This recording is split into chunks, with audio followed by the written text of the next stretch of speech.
ERCOT's been in the news a lot, and there's been a lot of blame for a lot of different people, a lot of different organizations for failures in the power plants in the Texas freeze in February of 2021. ERCOT's the organization designed to provide reliability to taxpayers of the state of Texas, but in fact, nationwide, there's an organization called NERC, which is a National Electrical Reliability Council, and they cover every region and every state in the United States and Canada to provide, again, reliability and uptime on power plants. So ERCOT exists for the purpose of keeping power plants running. So when you turn your light switch on, it comes on. And there's also, like I said, the national organizations that do the same thing. But every single year, it freezes and freezes hard. It doesn't matter, it just happened a little bit more this year, and it's going to happen again next year. So these companies work very closely with those power plants in order to help them have a maintenance and reliability program that will ensure that they keep things running.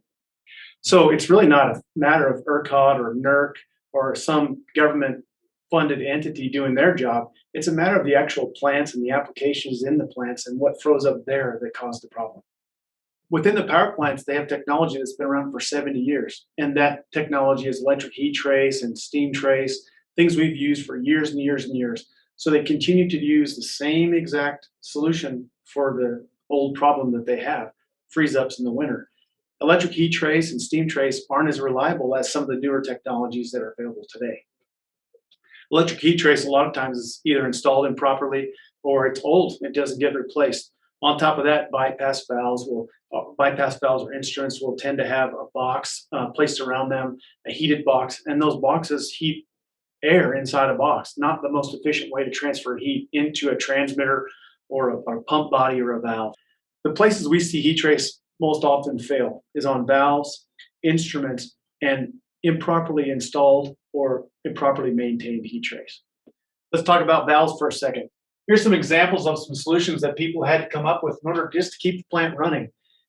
Duct tape and garbage bags taped around a valve. It probably worked just fine for a couple of days, then it got wet and didn't work. Over here, you've got some homemade insulation on a pipe to keep that pipe from freezing. Best thing that they could possibly do over time, but it just doesn't work. Heat trace needs good insulation in order to work properly, and a lot of times the insulation doesn't allow the heat trace to work. We're all familiar with this site. This is a valve with heat trace on it. Every industrial plant in the United States that has heat trace probably has something that looks a little bit like this. It looks really pretty underneath the insulation. When you pull the insulation off, you've got this wad of heating cable. The instruction sheets show this nice, even insinuated picture of heat trace on a valve. And here you've got what it really looks like in real life. It's very rigid and hard to work with, but it's all they've had to work with for years. Then when it comes time to maintain that valve, they remove the insulation jacket, they remove the heat trace, and they put the valve back in, and they leave the heat trace hanging, and who knows if they even get the insulation jacket back on where it needs to go. This is a steam bypass valve. You know what this is. If you have a freeze up on the steam bypass valve, you can't run your plant. This valve is also very difficult to get heat on because of the way that it's shaped. When it's out in the wind like this, it'll freeze up. The actuator will freeze up, the valve body itself will freeze up, and it's critical to have these protected from the elements in the winter.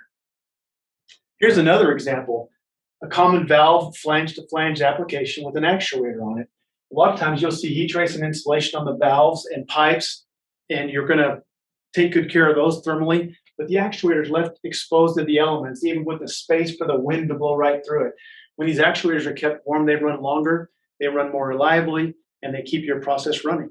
One of the best solutions for this problem right now is an insulated heating blanket with heat built inside of it. Many of you know what this is. We have these all over our plants, but nobody has a blanket with heater built inside of it. So here's the same actuator with a blanket over the top of it that's rated for the hazardous area classification that has an integrated heater inside that runs off of 120, 208, or 240 volt power.